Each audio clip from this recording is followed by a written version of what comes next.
We were very surprised. Surprised that people she tested in the U.S. were in worse shape than Indigenous people she worked with in South America. The people in the U.S., both in Mississippi and in Cahokia Heights, have much higher levels of intestinal inflammation compared to the people in Ecuador. So it seems like there's still, even if there's some shielding going on, but from having some infrastructure in place, people are still having worse health outcomes in some ways.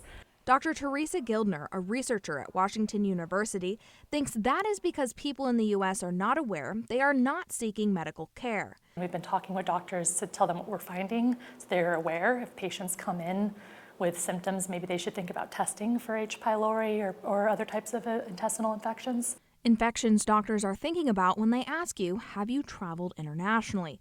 But if you haven't, they typically steer clear of those problems. In a small study last summer, researchers found signs of tapeworms and H. pylori in people living in Cahokia Heights. These infections lead to intestinal inflammation and can lead to bigger issues if left untreated. The research shows that Cahokia Heights numbers are high because of flooding and sewage issues there. In more severe cases, people could develop those ulcers I mentioned, or in really extreme cases, if this goes on for a long time, it's been linked with certain types of cancer, of gastric cancer. Research shows a link between high levels of parasitic and bacterial infections in flood-prone areas with lacking sewage systems like Cahokia Heights.